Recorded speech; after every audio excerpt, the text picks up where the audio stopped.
오늘 우리에게 주시는 하나님의 말씀 신약성경 디모데후서 3장 14절에서 17절까지의 말씀입니다. 신약성경 디모데후서 3장 14절에서 17절까지의 말씀입니다. 한 절씩 교독하겠습니다. 그러나 너는 배우고 확신한 일에 거하라. 너는 내가 누구에게서 배운 것을 알며 또 어려서부터 성경을 알았느니 성경은 능히 너로 하여금 그리스도 예수 안에 있는 믿음을 말미암아 구원에 이르는 지혜가 있게 하느니라.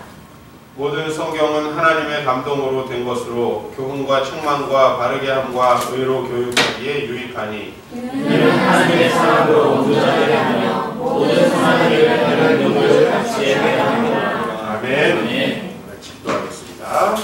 하나님, 오늘도 저희들 주님 전에 모이게 하시고 또 이렇게 하나님의 말씀을 듣게 하심을 감사합니다. 이 세상을 살아가면서 저희에게는 많은 사단의 시험들이 있고 또한 주님의 뜻을 깨닫지 못하여 방황하며 보내는 시간이 너무나 많습니다. 주의 말씀을 깨닫고 또 늘 주님 말씀을 묵상하며 저희들이 어떻게 살아가야 될지 찾게 하시고 또 주님 말씀 따라 살아가는 저희의 삶을 주님께서 축복하시고 도우시고 인도하신다는 사실을 확신하며 저희들이 소망 가운데 살아가도록 이 말씀으로 격려하시고 축복하여 주옵소서.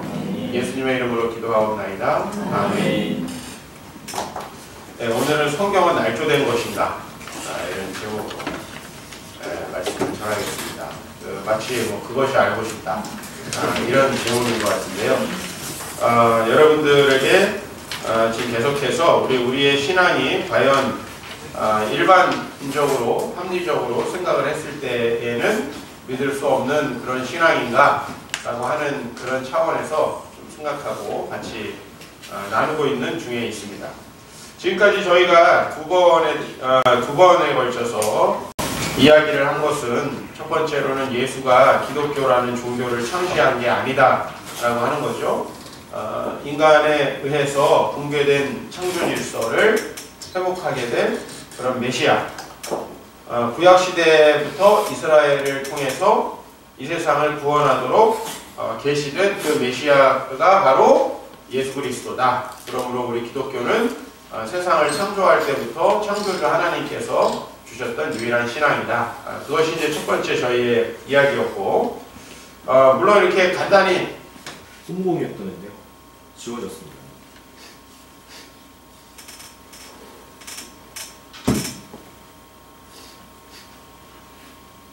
네. 그 다음에 우리 두 번째로는 기독교가 만들어진 종교인가라는 거죠. 일부 제자들과 사도들에 의해서 만들어진 신앙인가? 그게 아니라 하나님 나라를 이 땅에 성취하실 진정한 메시아, 그 예수를 통해서 하나님께서 창조 때부터 계시한 그 계시가 온전히 성취된, 그래서 우리에게 이제 예수께서 오셨다는 것은 종말을 의미하고, 그리고 우리는 종말을 살아가고 있고 더 이상 추가적인 계시가 없는, 이제 모든 계시가 완성된 그러한 유일하신 하나님께서 유일하게 우리에게 주신 신앙이다. 이렇게 우리가 2시간에 걸쳐서 살펴보았습니다. 이제 우리가 예수를 만약에 메시아로 믿게 된다면, 또 우리 기독교 신앙을 유일한 신앙으로 인정하게 된다면, 사실 그 가장 중요한 기반은 우리 합리적인 사고가 아니라 성경이죠. 성경이 있기 때문에 우리가 지금까지 논증했던 것들을 좀 확신할 수 있고, 성경이 없다면 우리의 그 신앙에 대한 생각이 어디로 튈지 알지 못하겠죠. 하나님의 계시가 없이 우리는 온전한 그 진리에 이를 수 없다는 것도 알고 있습니다. 그래서 하나님께서 우리에게 주신 그 참된 신앙을 증거하는 기반, 성경이 무너지면 다 무너지는 거죠. 그래서 이제 성경에 대해서 좀 여러분들과 오늘은 이야기를 해봐야 될 것 같습니다. 제가 지난주에도 16세기 되게 중요한 시점으로 삼았죠. 종교개혁도 있었고, 또 한편으로는 갈릴레이 이후로 여러 이제 과학의 발전이 급속도로 이루어지면서 철학적으로는 이제 계몽주의, 프랑스의 데카르트라는 철학자에 의해서 모든 사고의 중심이 인간이 되게 되었다라는 거예요. 그 전에는 이제 우리가 신적인 세계관 또 어떤 일부 종교 성직자들이 가르친 성경이 그들에게 있어서 사고의 기반이었다라고 하면은 16세기부터는 그것도 우리가 판단할 노릇이다 라는 거죠. 과학적 합리주의에 의해서 성경을 점점 믿을 수 없는 문서로 격화시키기 시작한 때가 또 16세기예요. 볼테르와 같은 이제 철학자들은 성경을 아예 무가치한 책이다 이렇게 아주 날조된 책이다라고 하는 사람이 있었고, 또 나름대로 그래도 아이고 기독교 신앙을 떠날 수 없는 사람들은 진리를 담고 있지만 성경의 많은 부분에 오류가 있다. 그러니까 우리가 그런 그 오류가 있는 부분은 다 도려내고 그래도 좀 어느 정도 진리를 갖고 있는 것을 우리가 취해야 되지 않겠냐. 이것이 이제 19세기 말 20세기까지 넘어오면 아주 이 교회 안에 주된 그 성경에 대한 믿음은 뭐냐면 예수님께서 계셨던 것도 사실이고 또 예수님이 좋은 말씀을 우리에게 전하신 것도 사실이지만 성경의 많은 내용들이 실제 일어난 일들이 아니라 교회가 신앙으로 고백한 이야기들이기 때문에 그 교회가 고백한 이야기들이 우리에게 가치가 있다. 이 정도예요. 가치가 있다. 그러니까 사실이 아니라 가치가 있다. 마치 우리 당군 신화. 사실입니까? 진짜 곰이 사람이 됐나요? 곰처럼 보이는 사람들이 가끔 있긴 하지만 절대 웅녀의 자식이라서 그런 건 아닐 겁니다. 그러나 그 이야기가 우리에게 의미가 있듯이 성경의 예수님의 부활 이야기, 또 예수님이 자신을 메시아여 하나님으로 증거했던 이야기, 그런 이야기는 사실은 아니지만 의미가 있다. 이 정도로 격화시키게 된 거예요. 그래서 우리나라는 사실은 아직도 교회에서 이렇게 가르치는 사람은 거의 없습니다. 많은 제가 관찰해 본 결과 우리 성도님들 중에서 조금 책 좀 본다라고 생각하는 사람, 조금 그래도 나름대로 한 번쯤 이런저런 생각을 해보시는 분들은 이런 생각을 해보신 적이 있다. 그리고 실제로 또 진짜 믿을만한가에 대해서는 여러 가지 의구심을 가지고 있다는 것을 제가 목회하면서 확인합니다. 그런 분들에 대해서 저는 오늘 좀 성경에 대해서 변증하기를 원하고요. 또 여러분들 중에 상당수는 그냥 믿는 사람일 거예요. 성경은 하나님의 말씀이니까 그냥 믿는 거죠. 이렇게 그냥 마구잡이로 믿는 신앙은 뭐 목사 입장에서는 나쁠 건 없어요. 여러분들이라도 믿어주신다는데, 제가 기반으로 삼고 있는 성경을 믿어주신다는데 나쁠 건 없는데, 우리가 이 세상에 여러 불신자들과 대화하게 될 때에, 그리고 그들에게 기독교 신앙에 대해서 이야기하게 될 때에 꼴통이라는 얘기를 듣기 쉽습니다. 그렇기 때문에 우리는 뭔가 우리가 하나님의 말씀이라는 걸 믿긴 믿어야 돼요. 그런데 막무가내로 믿지 말자는 거고, 두 번째로는 마음속에 의심을 갖고 있지만 아니겠지 하고 누르면서 믿고 있지 말자는 거죠. 의심을 털고 또 정말 성경이 그러한가라는 것을 좀 생각해 보자라는 것입니다. 20세기 대표적인 신학자 루돌프 불트만이라는 사람이 있습니다. 여러분들이 루돌프 사슴이다 이렇게 기억해 주시면 좋아요. 루돌프 불트만.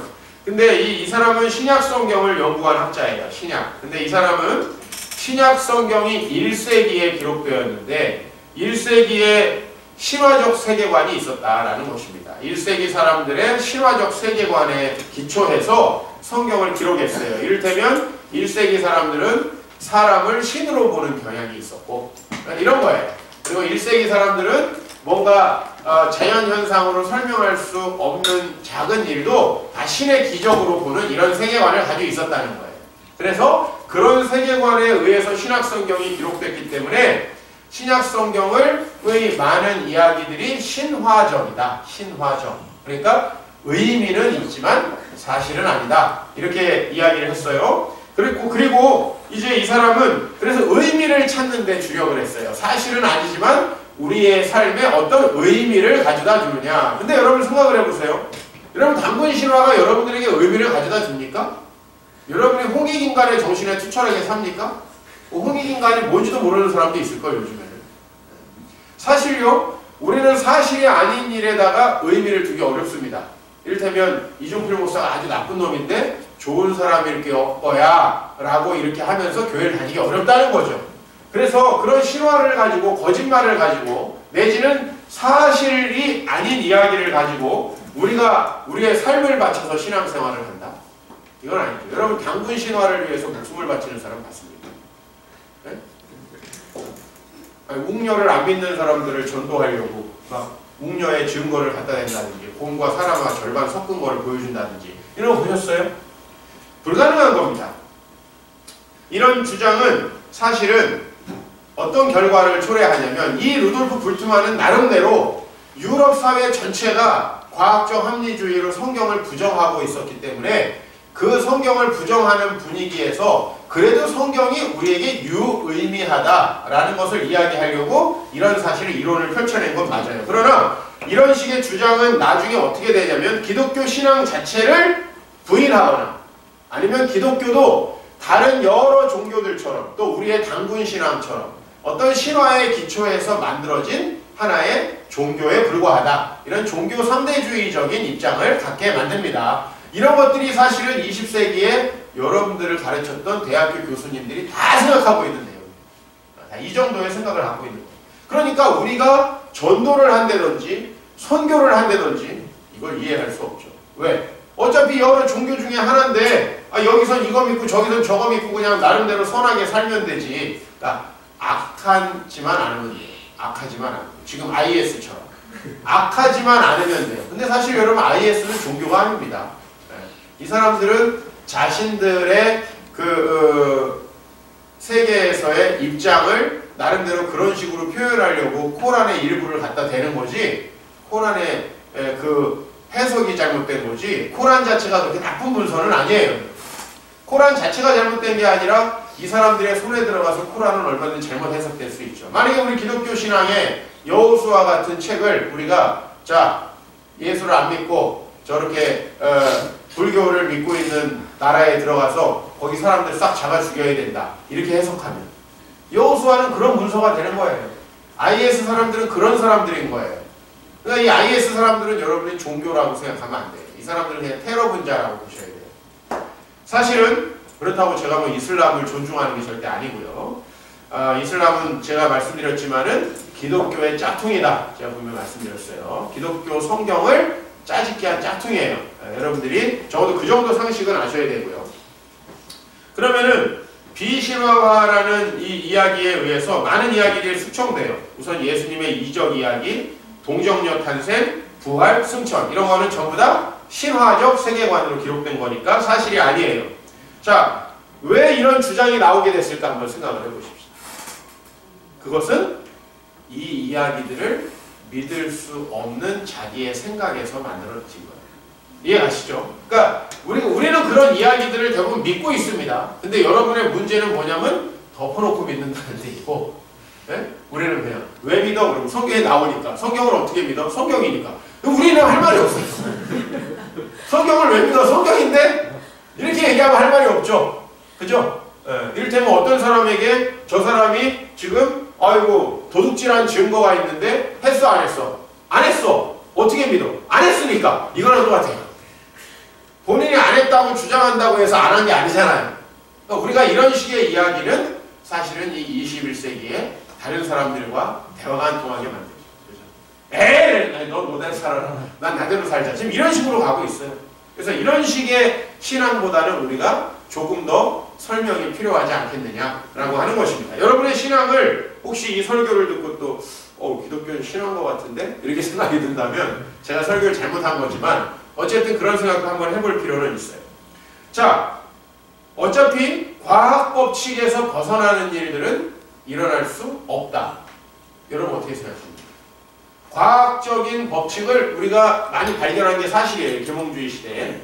그런데 이 우리가 발견한 과학 법칙 이외의 일들은 전혀 일어나지 않는다고 생각합니까, 여러분? 여러분은 그렇게 생각하지 않겠죠. 그러나 그렇다고 생각하는 사람들이 성경을 바라볼 때는 어떤 일이 벌어져요? 성경의 모든 것들이 내가 가지고 있는 과학적인 상식에 의해서 재단된다라는 거예요.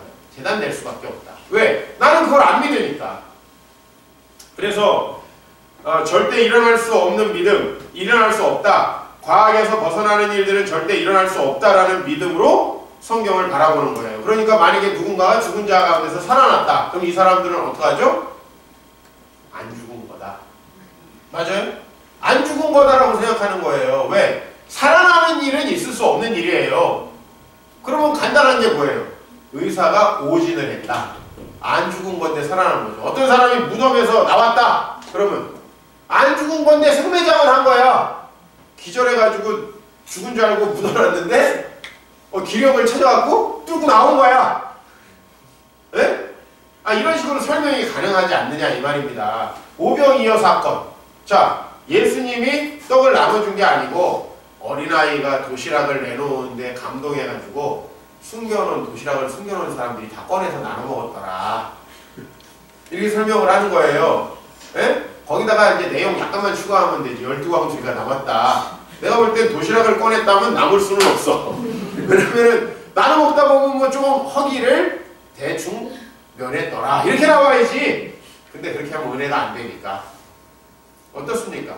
여러분 이런 식의 얼마든지 설명이 가능합니다. 우리가 과학적 합리주의의 신봉자가 되기 시작하면은 얼마든지 성경을 설명하는 것이 또 가능하기는 해요. 그러나 이런 식의 설명은 나의 불신을 좀 채워주는데 내가 성경에 일어날 수 없는 일들을 설명하는 데는 좀 도움이 되지만 하나님의 말씀을 받아들이는 데는 그렇게 도움이 되지 않아요. 성경의 내용을 신뢰할 수 없다는 주장에 크게 두 가지 정도의 근거가 있습니다.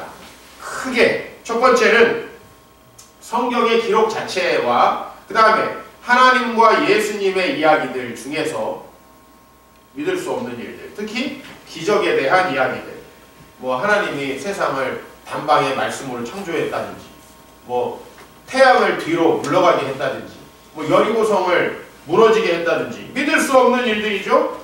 근데 예수님의 많은 기적 이야기들, 이런 것들은 신화적 세계관에 의해서 날조된 기록이다. 이렇게 보는 아주 이제 크게 이런 시각이 하나 있고, 그 다음에 다른 하나는 이렇기 때문에 성경을 믿을 수 없다. 두 번째는 성경에 나오는 이야기들 자체에 서로 모순이 있다라는 거예요. 이를테면 4개의 복음서의 문제, 4개의 복음서. 왜냐하면 복음서가 하나밖에 없었으면 서로 틀리는 내용은 없겠지.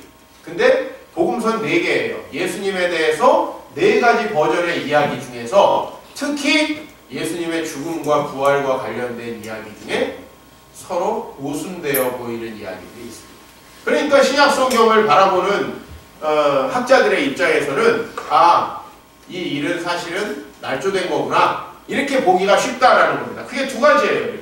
첫 번째 주장에 대해서 한번 생각을 해보겠습니다. 성경은 하나님과 예수 그리스도 그리고 그의 사도들에 의한 그리고 구약의 선지자들에 의한 많은 기적들을 기록하고 있습니다. 홍해가 갈라졌다든지 여리고성이 무너졌다든지 하는 사건들, 그리고 예수께서 무리를 걸으셨다, 죽은 나사로를 살리셨다 하는 사건들은 현대인들의 과학적 사고로는 믿기 어렵죠. 그러니까 여기서 두 부류의 사람으로 나눠져요. 자, 믿기 어렵다. 여러분들 믿기 어렵죠? 그죠? 아니 진짜 그랬을까? 예수님이 물에 진짜 걸어왔을까? 아니지. 이건 예수님이 그렇게 마치 무리를 걸은 것처럼 이렇게 느껴지도록 어느 순간에 보니까 배에 올라와 있던 건데 제자들이 날조해낸 이야기가 아닌가. 그죠? 또 예수님이 나사로를 살린 거는 아까 얘기했듯이 안 죽었어. 안 죽었는데 붕대를 감아갖고 넣어놓으니까 지가 풀고 나와라 그러면 풀고 나왔지. 어때요? 이런 식으로 설명하면 은혜됩니까? 네. 과학을 믿는 사람들은 아이고 목사님 굉장히 설명 잘하시네 라고 얘기를 할 수도 있겠습니다. 두 부류의 사람으로 나누자. 하나는 성경의 완전한 진리이기 때문에 이 기록들은 사실이라고 주장하는 부류와 이 기록들은 믿을 수 없는 거짓들이기 때문에 성경이 날조된 것이라는 걸 주장하는 거예요. 물론 이 두 부류의 중간적인 형태도 있겠지만 어쨌든 하나는 무조건 성경이 완전한 진리이기 때문에 믿는 주장, 다른 하나는 믿을 수 없다. 이런 이야기들이 있는 걸로 봐서 성경은 가짜다. 이렇게 하는 두 가지 큰 주장으로 나눠요. 이 두 부류로 제가 나눈 이유는 이 두 부류의 주장이 다 각자의 전제를 가지고 있다는 거예요. 하나는 하나님의 말씀은 진리이기 때문에 옳다라고 하는 전제를 갖고 있는 거예요. 이미 믿음을 갖고 있는 거죠. 여러분 하나님이 세상 창조하는 거 봤습니까? 못 봤잖아요. 근데 성경에 나오잖아요. 그러니까 여러분 그냥 믿는 거예요. 그러니까 이것은 일종의 증명을 필요로 하지 않는 믿음이라는 면에서 이건 이미 하나의 여러분들에게 내재되어 있는 세계관이에요. 자, 다른 부류는 과학적이고 합리적인 자신의 판단이 옳다고 생각하는 거예요. 즉 자기의 과학적인 판단으로 생각했을 때 있을 수 없는 일은 절대 일어나지 않는다는 거예요. 이를테면 여기 교회 문이 다 닫혀 있었는데 목사님이 벽을 뚫고 들어왔다. 네? 예수님의 부활하신 몸이 그랬어요. 제자들이 문을 닫고 다 있었는데 벽을 뚫고 들어왔어요. 그렇듯이 벽을 뚫고 들어왔다. 그러면 이제 여러분이 둘 중에 하나죠. 나도 거의 예수가 되어 가는구나. 이렇게 믿던지. 다른 하나는 허경영이 되어 가는구나. 이렇게 하든지. 둘 중에 하나가 있겠죠. 그죠? 근데 이렇게 생각하게 되기 위해서 미리 전제가 있다는 거예요. 자기의 전제에 따라 생각하는 거예요. 하나는 믿음이라는 전제를 가지고 있기 때문에, 그죠? 성경에 대한 믿음이라는 전제를 가지고 있기 때문에 믿는 거고, 다른, 여러분이 증명해서 믿는 게 아니라는 거예요. 즉, 2000년 전에 돌아가서 예수님 물 위에 걸어오는 걸 진짜 저기 아이폰으로 찍어가지고 보여줘서 믿는 것도 아니고, 그죠? 분명히 아이폰으로 찍어줘도 과학적 합리주의를 신봉하는 사람들은 뭐라고 하겠어요? 조작이라고 하겠죠, 당연히. 화면 합성이다. 그죠? 이렇게 이해하겠죠. 10분 양보해서 한번 두 주장을 제가 제외해 보도록 하겠습니다. 예? 왜? 두 주장 전부 다 어쨌든 대화가 안 될 거니까. 둘 다 우리가 제외하고, 어떤 게 맞고 틀린 게 아니라, 우리 중에 성경 시대에 살면서 성경에 기록된 사건을 경험한 사람은 아무도 없습니다. 그죠? 뭐 긍정적으로 옳다라고 경험한 사람도 없을 뿐만 아니라 안 일어난 거를 확인한 사람도 없어요. 맞죠? 그죠? 그러니까 두 가지 전제로 접근하지 말자는 거예요. 즉, 이 일이 실제 일어났는지 확인할 방법은 없어요. 그렇기 때문에 두 부류의 사람들의 주장은 영원히 평행선을 달릴 수밖에 없어요. 그죠? 자, 그러면 생각해 봤을 때 두 부류의 사람들이 가지고 있는 전제를 판단하는 수밖에 없어요. 하나는 자신들이 믿고 있는 그 일들이 일어났다라고 하는 전제에 대해서 분석을 하는 거고, 다른 하나는 그걸 믿을 수 없다라고 생각하는 사람들의 전제. 이 사람들이 전제를 가지고 판단하는 거잖아요. 왜? 여러분, 사실은 그 일을 우리가 거꾸로 돌아가서, 이를테면 요나가 정말 고기 뱃속에서 나왔는지에 대해서 확인할 길이 없다는 거예요. 어떻게 확인해요? 안 일어났다는 것도 절대 확인할 수가 없어요. 왜? 일어났을 수도 있잖아요. 그렇기 때문에 두 부류의 사람들의 전제, 이를테면 한쪽 부류의 사람, 양쪽 부류의 사람들은 그랜드 캐년에 갑니다. 그러면 한쪽 부류의 사람들은 그랜드 캐년에 가가지고 성경이 정말 맞구나. 이게 노아의 홍수가 여기 미국에까지 와가지고 이 협곡을 파놨구나. 이렇게 생각한단 말이에요. 다른 한 부류의 사람들은 거기 가서 이게 수억만 년의 침식작용과 풍화작용을 거쳐가지고 이 엄청난 캐년이 생겼구나. 그죠? 콜로라도 강이 계속 흐르면서 파지고 깊이 파고, 바람은 계속 파고 해서 그 언덕들, 이 수많은 협곡들을 만들어냈다는 거죠. 자신들의 전제에 따라서 증거를 만들어내는 일은 얼마든지 가능합니다. 우리가 기독교 신앙의 전제를 만들어내듯이 안 믿는 사람들은 안 믿으려고 전제를 얼마든지 보강하는 증거들을 만들어내요. 그래서 저는 그 증거들을 믿는 것은 좀 오늘 이 시간에 뒤로 하려고 해요. 이를테면 성경이 왜 옳은가에 대해서 막 제가 창조과학회를 동원해가지고 또 일부 기독교 과학자들 중에서 진화론을 절대 거부하는 사람들을 데려다가 그런 강연을 시키는 건 우리의 믿음을 강화시키긴 하지만 상대방의 전제를 점검해 볼 방법이 없어요. 그래서 제가 중간에서 어느 부류의 전제인가 한번 더 신뢰할 만한 전제를 따져봐야 것이 옳다. 이를테면 우리는 전제에 의해서 판단하기 때문에 좀 더 나은 전제를 받아들여보자 라는 식으로 접근합니다. 이것은 이미 16세기에 파스칼이라는 사람이 자기의 철학을 하면서 나름대로 접근했던 방식과 조금 유사합니다만은 저는 굉장히 현대적으로 그것을 다시 각색할 수밖에 없어요. 세상 사람들을 두 부류로 나누는 것은 정신 나간 짓이지만 우리는 이 두 부류의 한쪽에 좀 더 가깝게 되어 있습니다. 여기서 말하는 것은 이제 두 가지예요. 하나는 철저한 유실론이에요. 신이 계시고 신이 세상을 창조했고 그래서 이 세상에 신의 계시가 있었다라는 철저한 유실론. 다른 하나는 철저한 무실론. 철저한 무실론이에요. 그러니까 요즘에 도킨스 같은 20세기의 학자, 그죠? 스티븐 호킹 같은 사람, 그 다음에 또 19세기, 20세기 초에 버트런드 러셀 같은 사람, 또 우리 디모데 훈련을 할 때 나는 왜 그리스도인이 아닌가, 버트런드 러셀의 책을 여러분 읽지는 않지만 소개를 합니다.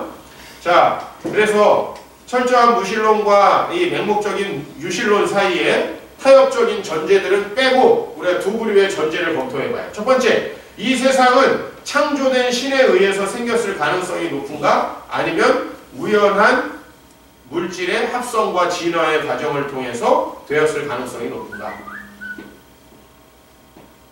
여러분, 게다가 아마도 앞으로도 영원히 증명되지 않을 빅뱅 이론. 상당히 개연성이 있지만 증명할 방법이 없어요. 증명할 방법이 없어요. 이론을 만들어내는 건데 아직도 빅뱅 이론도 그 이론상으로도 중간에 해결하지 못하는 부분들이 있어요. 초기 세상이 뱅 할 때 초기에 일어나야 되는 물질의 변화들을 아직도 설명하지 못하는 부분이 있어요. 어쨌든 가설입니다만은 어느 쪽이 뭐 빅뱅 이론이 어떤 사람은 이렇게 믿는 거예요. 하나님이 창조하신 방법이다. 그죠? 이것도 다 전제의 문제예요. 빅뱅이 하나님이 창조하신 방법이다. 다른 하나는 신이라는 건 없다. 우연히 우주는 폭발했다. 이렇게 보는 거죠. 자, 그래서 저는 그것이 어떤 양쪽 부류의 증거가 될 수 없다는 거예요. 우리의 전제를 검토해 보자는 것입니다. 두 번째로 우리 인간이 영적 존재이죠. 분명히 짐승과는 엄청나게 차별성을 가진 영적인 존재인데 우리가 영적 존재라는 것은 신의 형상이 담긴 작품인가 아니면 진화의 산물인가? 진화의 산물. 세 번째는 우리 인간에게 양심과 도덕이라는 것이 존재합니다. 윤리. 이 윤리가 존재하는 것이 신이 창조한 양심과 신이 우리에게 부여한 계명 때문인가? 아니면 인간이 스스로 만들어서 교육한 결과인가? 어느 쪽이 더 맞는가 하는 거예요. 네 번째, 우리 인간이 다른 모든 생명체와는 다르게 뭘 찾냐면 삶의 의미와 목적을 찾아요. 이게 골치 아픈 거예요. 대충 살면 되는데 의미와 목적을 찾는다 이거예요.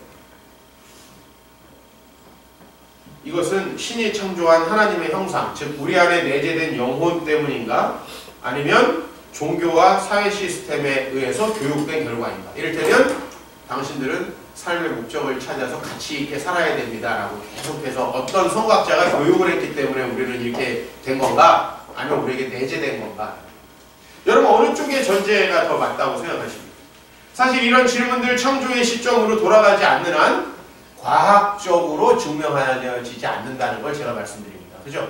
창조를 과학으로 증명하려고 하고 창조가 안 된 걸 과학으로 증명하려고 합니다. 우리가 그런 과학을 어떻게 믿습니까? 생각해보세요. 여기 과학을 연구하고 공학을 연구하시는 분들이 있을 텐데 그것으로 증명할 수 있는 게 있어요. 뭐죠? 지금 이 물이 어떤 성질을 가지고 있는가 이런 건 증명할 수 있어요. 분석을 해보면 되니까. 네? 그러나 세상이 창조될 때 물을 구할 수 있는 방법이 없어요. 그래서 세상이 창조될 때 물을 증명할 수 있는 방법은 없는 거예요. 이해 가십니까? 네.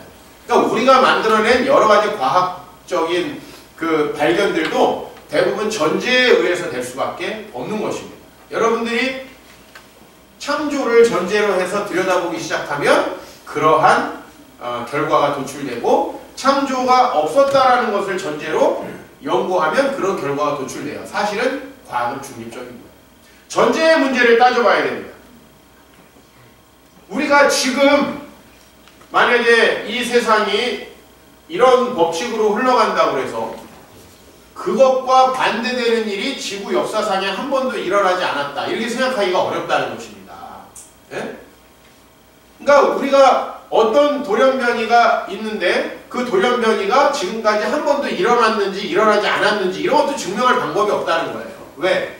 우리가 가지고 있는 과학적인 표본 자체가 너무나 적고 그리고 그 과학이 과연 법칙으로 지금은 성립되지만 그러면 과거에도 성립됐었는지 그리고 그 과학적인 법칙에 벗어나는 일들은 절대로 일어날 수 없는 건지 이런 것들에 대해서 증명할 수 없다는 거죠.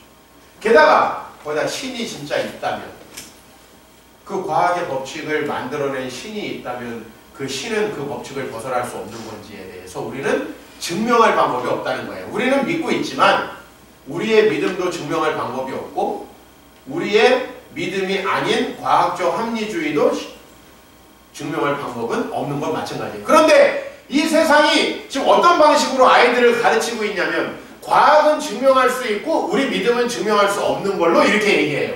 따라합시다. 둘 다 증명할 수 없다. 맞습니까? 만약에 우리가 하나님을 경험했다고 칩시다. 여러분에게 정말 뜨거운 성령의 체험이 있다고 칩시다. 어떻게 증명합니까? 어떻게 온도를 재봐요? 성령 충만할 때 온도 재보고 몸이 떨려요? 뭐 혀가 꼬입니까? 뭐 어떤 일이 일어나는 거예요? 도대체. 이것도 역시 증명할 수 없는 일이지만 이 역으로 그런 일은 절대 일어나지 않는다라는 것도 증명하지 못합니다. 그죠? 근데 왜 이것을 자꾸 증명의 영역으로 가져가냐 이 말이에요. 정라 증명의 영역에서 증명할 수 없는 거야. 이건 굉장히 중요한 거예요. 애들이 커가면서 우리 애들한테 가르칠 거예요. 토요일 날이라도 모아가지고 다 가르칠 거예요. 왜냐면은 증명할 수 없는 걸 왜 자꾸 증명할 수 있다고 그래. 창조 증명할 수 없다니까요. 근데 우리만 증명할 수 없는 게 아니라 저쪽 동네도 호킹도 못 증명해요. 그거는 절대로. 못 증명하는 거를 마치 증명하는 것처럼 하고 우리가 믿는 신앙은 굉장히 이상한 신앙으로. 물론 굉장히 이상하게 보이는 짓을 많이 합니다. 교회가. 근데 그게 진짜 마음에 안 드는 거예요. 그러나 우리는 굉장히 무식하고 과학을 신봉하는 사람은 굉장히 유식하다라고 절대 믿을 수 없다 이 말입니다. 네? 그 둘 다 전제의 문제예요. 그래서 무신론자들은 과학으로 세상이 우연히 만들어졌다는 것을 증명할 때까지 기다리라고 유신론자들을 압박하지 말아야 돼요. 자, 빅뱅 이론 안 증명됩니다. 제가 볼 때는 이거 세상이 끝날 때까지 증명되지 않아요. 진화 절대로 완벽하게 증명되지 않아요. 물론 과학자들이 이렇게 주장하는 것에는 근거가 있습니다. 네? 무식하게 이 얘기를 하는 건 아니에요. 왜? 그러면 뭐 자기들끼리 논문 통과가 안 될 테니까. 그러나 이 사람들이 그렇게 이야기해서 이게 완벽하게 증명되느냐? 절대 그럴 수 없어요. 마찬가지로 우리도 그냥 이게 성경에 나오니까 무턱대고 믿어라 이런 식으로 얘기하면 영원히 이건 대화가 안 될 수밖에 없다라는 거예요. 자, 상대방이 가지고 있는 전제와 우리가 가지고 있는 전제. 우리는 어떤 전제를 가지고 있습니까? 이 세상은 신에 의해서 계획되어진 것이다. 그리고 창조된 것이다. 우리는 이런 전제를 가지고 있죠? 증명 가능해요? 안 된다니까. 창조과학회 이런 거 다 필요 없어요, 여러분. 그 창조과학회 같은 거 너무 빠져들지 말고 제 설명을 열심히 들으세요. 네, 다 검토해서 얘기하니까. 네. 증명 안 되는 걸 왜 자꾸 또 증명해가지고 또 의뢰받으려고 그래. 어떤 사람 뭐 허블망원경으로 천국을 봤대는 이런 얘기 증명 안 된다니까. 참. 이런 얘기가 조금이라도 나오면 그 니들끼리 보라 그래 그냥. 어떤 사람은 무슨 또 러시아 조종사가 또 저 터키의 그 4,000m 이상의 산을 지나가다가 또 배 모양의 또 그 저기 커다란 배가 빙하 속에 있는 걸 봤다는 겁니다. 노아가 사실이다. 아니 이런 이야기들은요 마치 우리 옛날에 소년중앙에 나오는 이야기라고. 소년중앙에 나오는 이야기. 왜 이런 이야기가 여러분의 믿음을 뒷받침해야 되냐는 거예요. 그죠? 여러분 그게 진짜였으면 이 목사가 얘기했다 안 했다? 다 했지. 이 목사가 이미 그게 진짜였으면. 예? 또 우리 또 형문이 한 10년 된 이야기 엊그저께 하더라고. 신해산이 어디 있냐 해가지고 떨기나무 김승학이라는 사람 봤냐? 다 봤지. 다 봐요. 여러분이 볼만한 책을 제가 안 보겠습니까? 다 보고 검토 끝나서 별 가치가 없기 때문에 설교 시간에 얘기 안 하는 거예요. 그죠? 근데 질문을 하세요. 질문하는 게 좋아. 우선 이런 게 있는데 한 5초면 다 대답이 가능해요. 여러분 우리에게 있어서요. 신앙을 자꾸 과학으로 증명하려고 하는 것도 여러분들이 이 세상 공교육의 폐해야. 그게. 왜? 그렇게 증명하지 않으면 믿을 수 없다는 걸 누가 가르친 거예요? 우리 어차피 믿을 수 없는 걸 믿고 있는데 지금. 안 그래요? 네. 자, 그래서 우리가 가지고 있는 전제에 대해서 옳은가 하는 걸 검토해보고 무엇이 더 타당한가라는 걸 검토해봐야 돼요. 정말 우리가 우연히 존재했습니까? 진화의 산물입니까? 또 우리 인간이 스스로 만들어낸 교육이 우리에게 양심과 도덕을 준 겁니까? 이 포스트 모던 철학자들이 이야기하듯이 또 우리가 그 종교나 사회 시스템에 의해서 삶의 의미와 목적을 찾습니까? 절대 그렇지 않아요. 우리는 이미 그런 것들이 내재되어 있어요. 삶의 의미와 목적을 아무도 안 가르치고 부모가 야 그냥 직장 다니면서 먹고 사는 게 최고야 이렇게 가르쳐도 그 아이들도 전부 다 뭘 생각해요? 삶의 의미와 목적은 뭘까? 이걸 생각한다니까. 부모가 아주 무식하고 늑대 같아도 애들은 그 생각을 다 합니다. 절대 이건 교육의 산물이 아니에요. 이것을 생각해보자 이 말입니다. 어떤 전제가 믿을 만합니까? 여러분들에게 판단을 맡깁니다. 그리고 우리가 만약에 유신론의 전제를 따른다면 여러분 성경의 기적 이야기가 믿을 수 없습니까? 믿을 수 없어요? 성경의 기적 이야기 그렇게 믿을 수 없는 이야기가 절대 아닙니다. 이보다 훨씬 더한 이야기들도 얼마든지 일어날 수 있죠. 그죠? 대아야 목사님 봐. 목사님 그렇지? 엄마 보지 말고 목사님 봐. 이렇게 자세가 이쪽으로. 그렇지? 그렇지. 나무 일직선. 성경의 상이한 기록들에 대해서 그럼 살펴보겠습니다. 첫 번째로 제가 분명히 말씀드렸어요. 성경이 날조된 문서라는 것은 과학이 입증하려고 해서 안 되는 것들을 이야기하는 건데 둘 다 과학적으로 입증 안 되고 우리는 우리의 전제를 검토해 봤을 때 유신론의 전제가 훨씬 더 우리의 인생과 삶에 대해서 설명을 잘한다. 이 얘기입니다. 그죠? 이거 꼭 기억하시고. 두 번째 주장, 성경의 같은 사건의 모순적인 기록. 자, 먼저 간단한 걸로 이거예요. 우리 김선민 형제가 지난 한 열흘 전에 나한테 또 내가 이 설교를 할지 어떻게 또 예상을 하고 질문을 했습니다. 한밤중에 전화해가지고 니고데모처럼. 과연 십자가에 못 박힌 강도는 무슨 짓들을 한 건가? 여러분들이 오늘 이런 이야기가 성경에 있었는가조차도 모른다면 심각한 회개가 필요하다는 사실을 왜냐하면 여러분 이거 불신자들도 알고 믿음이 없는 자들이 더 잘 알아 이런 거. 왜냐하면 트집 잡으려고. 트집 잡을 만한 건 미리 뭐 하자? 대비하자.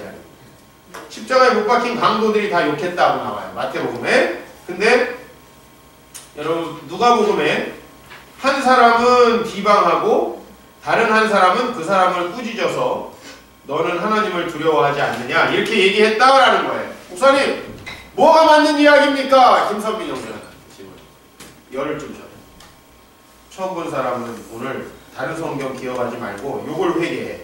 이것도 알지 못하는 이 무지한 기독교인인 나를 용서하소서. 요걸 회개해. 여러분들은 이거 십자가에 못 박힌 자처럼 회개가 필요해요. 자, 예수의 부활 이야기는 더합니다. 자, 마태복음에 보면 지진이 났다라고 그러고 그 다음에 주의 천사가 돌을 굴려내고 그 돌 위에 앉았다 이렇게 얘기하고 그 다음에 그 사람을 천사라고 표현을 합니다. 자, 마가복음은 보면 무덤에 들어갔더니 흰 옷을 입은 청년이 있어요. 그 사람이 앉아 있었다. 지진 안 나와요. 세 번째, 누가복음에 보면 돌이 굴려진 건데 들어갔더니 예수의 시체가 없고 거기에 두 사람이 있어요. 찬란한 옷을 입은 두 사람. 마태복음은 천사 1명, 마가복음은 사람 1명, 누가복음은 사람 2명. 자, 그 다음에 요한복음은 베드로가 따라가서 무덤에 들어간 걸로 되어 있어요. 여자들은 어이구 무덤이 열렸네 하고 이제 베드로에게 가가지고 베드로가 갔는데 여기는 사람이 아예 안 나와요. 자, 이거 어떻게 설명할 겁니까? 자, 물론 이제 여러분 주위의 불신자들이 대부분 이런 연구를 안 해요. 안 하기 때문에 여러분들이 이런 질문을 안 했을 거고 여러분들은 그냥 하나님의 말씀인데 난 믿어. 그냥 뭐가 나오든지 나는 뭐 관심이 없어. 그래서 원리를 찾아라 같이 약간 우리는 무의식 중에 성경을 보죠. 약간. 그죠? 오늘도 내가 석장을 읽어야 되기 때문에 석장을 읽으려고 하다 보니까 백날 천날 읽고 나는 성경 쓰기를 몇 번 한 사람도 이런 얘기를 들으면 그런 게 있었나요? 왜 써 성경을? 왜 써? 자, 이런 이야기들에 대해서 제가 오늘 완벽하게 설명할 시간도 없네. 우선은 시간이 없어요. 근데 완벽하게 설명이 안 됩니다. 우선 그거 제가 솔직히 말씀드려요. 왜? 이거에 대한 여러 학자들의 설명이 있어요. 그러나 아마 또 믿기 싫은 사람들은 그 설명도 그렇게 타당하지는 않을 겁니다. 제가 몇 가지 설명을 좀 소개합니다. 먼저 신학자 톰 라이트라는 사람의 그 마침내 드러난 하나님의 나라라는 책을 보면은 이 부활에 대한 이야기만 해서 한 350페이지 책을 썼어요. 요 이야기에 대해서 350페이지. 예? 말이 많죠? 근데 톰 라이트는 이거에 대해 설명을 하지 않습니다. 아예. 그리고 이런 상이한 기록들이 있었다는 자체가 부활 사건이 있었다라는 가장 강력한 증거다라고 이렇게 주장을 합니다. 무슨 얘기냐면 어떻게 없는 이야기에 대해서 다양한 버전의 날조된 이야기가 있을 수 있는 거예요. 그러니까 목격자들이 이 부활을 경험했을 때 얼마나 두렵고 떨리고 공포스러운 상황이었을까. 그런 것들을 우리가 생각을 해봤을 때 이 목격자들의 다양한 진술들, 왜냐하면 부활한 예수님을 본 사람이 최소 500명이 넘어요. 그 부활한 사람들의 이 다양한 진술들이 있다는 자체가 부활 사건이 없었을 증거는 전혀 안 된다는 거죠. 한번 생각을 해보세요. 자, 제가 이 누구네 집에 들어가가지고 물건을 훔쳤다 칩시다. 네? 물건을 훔쳤어요. 근데 어떤 사람은 제가 그날 남색 옷을 입었다. 어떤 사람은 그날 본 사람이 170이었다. 어떤 사람은 180이었다. 어떤 사람은 190이었다. 어떤 사람은 얼굴이 험상궂게 생겼다. 어떤 사람은 그냥 준수한 외모의 평범한 남자였다. 이렇게 다양한 진술이 있다고 쳐봐요. 아니 저를 준수하게 보는 사람도 많습니다. 의심하는 분들이 있는데 이런 데서 회개가 필요해요. 여러분들에게. 네. 회개가 필요해. 그렇게 볼 수도 있고 보는 사람에 따라서는 아유 저런 도둑놈인 거 보니까 아주 험상궂겠다 이렇게 생각하는 사람도 있을 수 있어요. 즉 이 목격자들의 다양한 진술이 있다는 건 하나의 사건은 적어도 우리가 확신할 수 있는데 어떤 놈이 훔치기를 했구나 라고 하는 사실입니다. 이 사실에 대해서 없는데 굉장히 많은 사람들이 정신병 현상을 일으켜가지고 봤다라고 주장하기는 어렵다는 것입니다. 게다가 상이한 증거들을 제시했다는 거예요. 만약에 이게 날조됐다면은 저는 하나의 이야기로 셋업됐을 거라고. 딱 이게 정교하게 만들어져서 야, 너 왜 2명이라고 그래 임마. 1명으로 바꿔. 천사야? 사람이야. 헷갈리죠? 자기가 본 사람이 천사라고 느낄 수도 있고 사람이라고 느낄 수도 있으니까. 자, 이렇게 접근하는 방법도 있습니다. 부활 사건과 같이 상이한 기록들은 사건이 일어나지 않았다라는 증거가 될 수는 없어요. 전혀. 오히려 사건이 일어났다는 증거는 확실하죠. 예수님이 십자가에 달리신 게 조금씩 기록이 다르지만 사복음서에 다 있어요. 안 죽었는데 사람들이 그렇게 예수님이 죽은 걸 이 사람 저 사람이 썼고 그 다음에 예수님이 십자가에 죽은 기록이 사복음서에만 있는 게 아니에요. 당시에 이 사람들과 같이 살던 사람들, 또 1세기 말, 2세기 초, 2세기 말에 있는 사람들도 전부 다 하나같이 예수님을 고백할 때 전부 다 십자가에 죽고 부활하신 예수님을 고백합니다. 한 사람의 날조된 이야기가 그렇게 만들기 어렵다라고 하는 것을 제가 좀 논리적으로 설명을 해드리고요. 우리에게 중요한 것은 이제 부활 사건이 그러면 일어났다라는 건 확실하다라고 보입니다. 안 일어나고 기독교가 이렇게 올 수 없었다는 건 제가 지난번에도 말씀드렸어요. 그죠? 부활한 사건을 날조해서 기록한 사람이 부활하신 예수님을 위하여 순교한다. 이런 일은 절대 있을 수 없다라는 거예요. 왜? 지금 우리는 모르고 순교할 수도 있어요. 지금 저 박현아 선교사님은 예수님 부활도 안 했는데 누가 부활했다고 뻥으로 가르쳐줘가지고 속아가지고 멕시코에 가 있을 수 있다. 하영준 선교사님 필리핀에서 그 생고생을 하고 네? 생고생이 안 돼. 생고생밖에 안 되는 거예요. 생고생. 나는요. 이렇게 목이 맨날 쉬어가면서 왜 이 짓을 해야 되냐 이거죠. 안 부활한 분을 가지고. 근데 우리는 속아서 그럴 수도 있다. 예? 어떤 사람의 속임수에 의해서. 여러분들은 저한테 속고, 저는 누구한테 속고, 우리 아버지는 또 누구한테 속고, 속아서 내려온 거야. 그러나 최초의 그 신앙을 가진 사람을 속일 수는 없어요. 그죠? 최초에.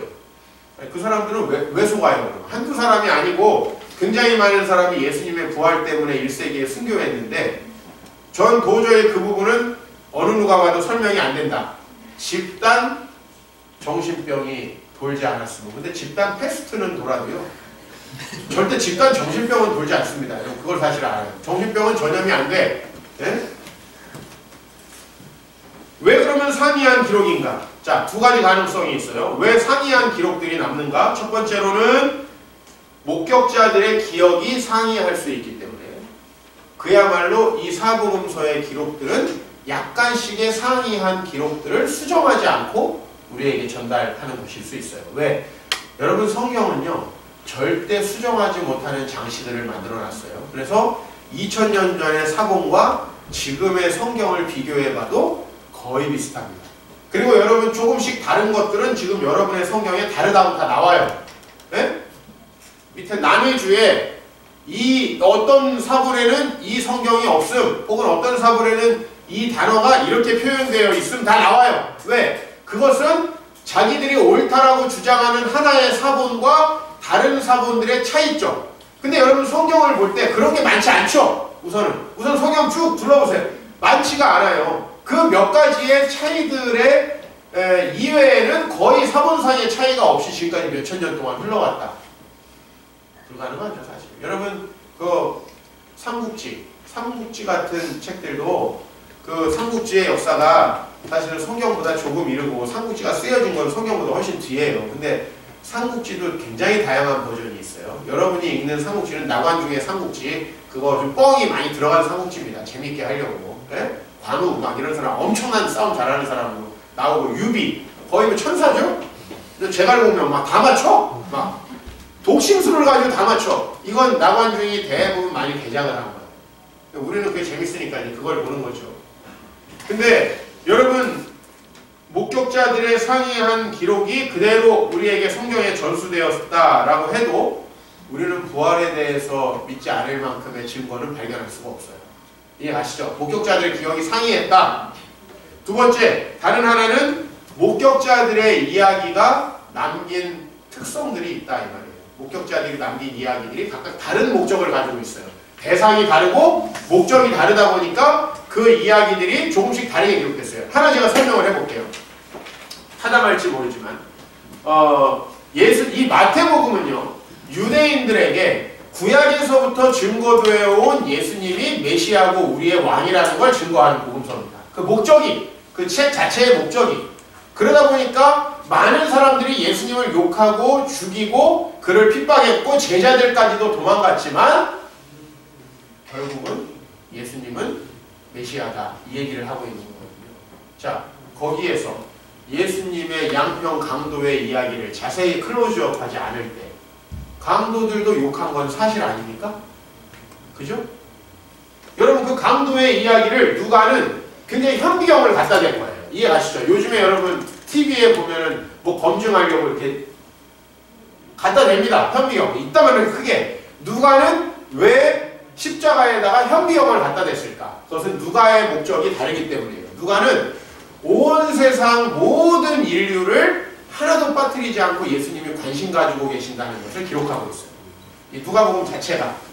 그래서 누가복음 자체에 보면 예수님의 행악자 중에 한 사람이 회개했다는 사건은 굉장히 중요한 사건이에요. 즉 클로즈업 할 수밖에 없는 사건이라는 거예요. 여러분 사실은 여러분도 만약에 이종필 목사가 훌륭한 사람이다라고 증거를 하시려면은 여러분 저 자신의 잘하는 부분에다 현미경을 갖다 대서 이야기하겠죠? 근데 저를 흠잡고 싶은 사람들, 뭐 생긴 거부터 어디 하나 뭐 나은 게 없다, 안 좋은 것들을 클로즈업 할 거예요. 왜냐면 그것은 그 글을 기록하는 사람의 목적에 부합하는 거예요. 그래서 이 두 복음서가 예수님의 양평 강도에 대해서 상이한 이야기를 하는 것은 이런 식으로 충분히 설명이 가능합니다. 자, 그리고 예수님의 부활에 대한 것도 마찬가지예요. 여러분 예수님의 부활에서 사람들이 본 게 천사냐 사람이냐 이거는 그다지 중요한 게 아니에요. 그죠? 그리고 누가는 두 사람이라고 되어 있어요.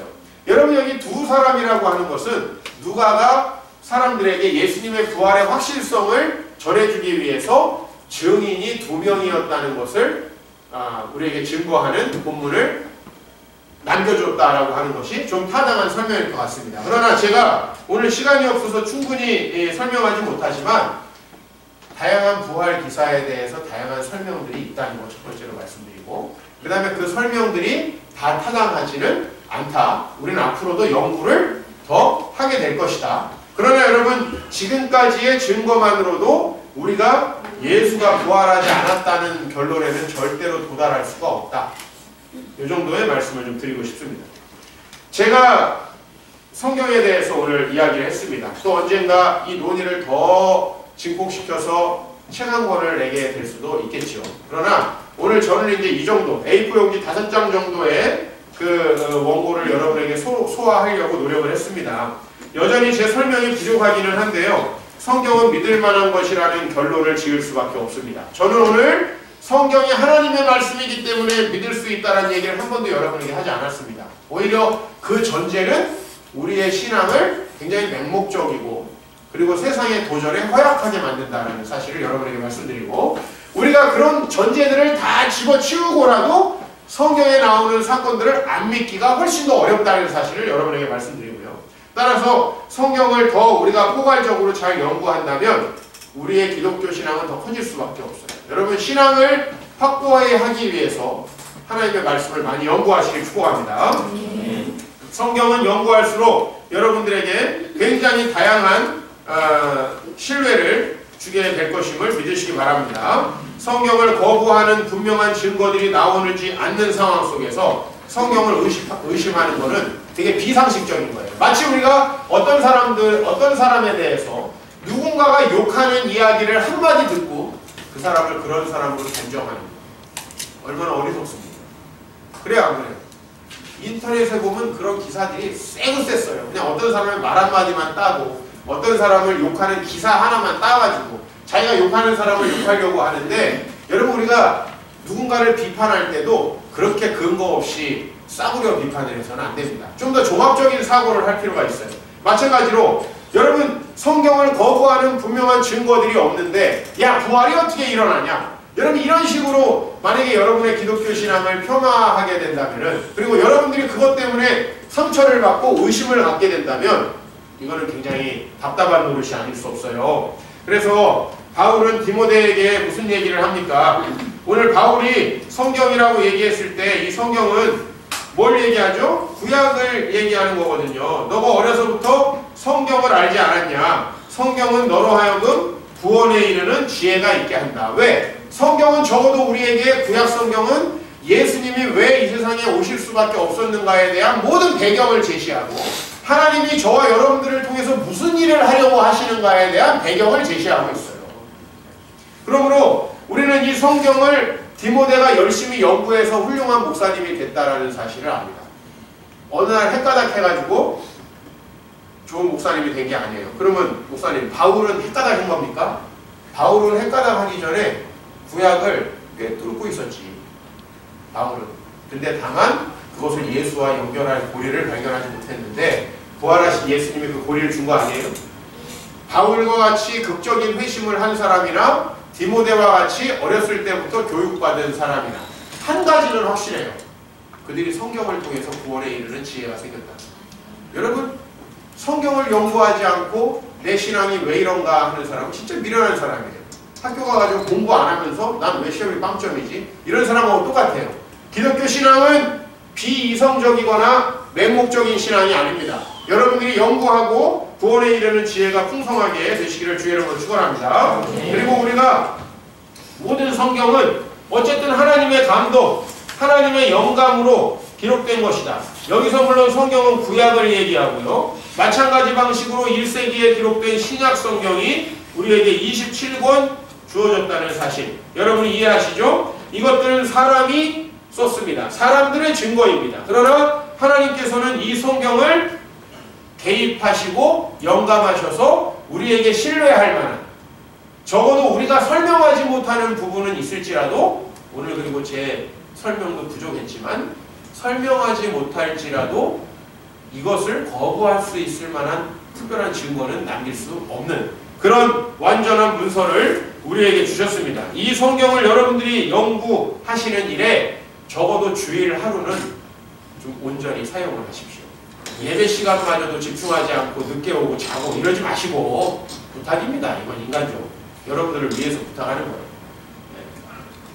와주시는 것만 해도 감사하기는 한데 그건 아니에요. 우리가 하나님의 말씀 평생 믿어야 될 신앙을 그런 태도로 접근한다는 자체가 우리 인생의 올바른 태도는 아니라고 보여져요. 성경을 통해서만 우리는 참된 진리를 얻고 참된 인생을 살아갈 수 있어요. 여러분 교육하는데 우리 아이들에게 왜 성경 교육이 필요합니까? 그리고 나는 아이가 지금 중요하지 않다고. 여러분이 성경 교육 잘 받으셔서 여러분이 좋은 인격을 가지시면 아이는 그대로 보고 배워요. 그대로. 나는 글렀지만 너는 잘 되라. 같이 글르는 거야. 애비가 글렀는데 어떻게 애가 잘 돼요? 네. 내가 좋은 인격인가 봐야 돼. 결혼을 할 때도 배우자가 좋은 인격인가가 아니라 내가 좋은 인격인가를 봐야 돼. 이게 저의 지론이에요. 그래서 오늘 말씀 뭐라고 얘기하냐면 성경 말씀은 같이 읽읍시다. 시작. 하나님의 사랑으로 온전하게 하며 모든 선한 일을 행할 능력을 갖추게 하려 함이라. 성경은 이렇게 기록된 거예요. 성경을 깊이 연구하면 기독교 신앙에 대해서 더욱 확신할 수 있습니다. 성경의 이야기들이 여러분의 이야기가 될 수 있다는 확실한 믿음을 갖게 됩니다. 여러분 주님께서 성경을 통해서 계시하신 예수, 이분을 메시아로 믿고 살아가는 여러분의 인생에 하나님의 구원의 역사가 분명히 체험이 될 것입니다. 성경을 남의 이야기로 보거나 맹목적으로 믿고 그냥 난 교회나 다니는 거지 이러지 말고요. 성경을 연구하고 그 성경을 통해서 내 인격을 도야하고 또 성경을 통해서 그 성경 스토리의 중심, 주인공이 여러분이 되시길 바랍니다. 성경 스토리에 일어나는 일들이 정말 여러분의 삶에 일어나길 바라고요. 그 놀라운 하나님의 구원의 역사가 여러분들을 통해 일어나는 감격이 있게 되길 주의 이름으로 축원합니다.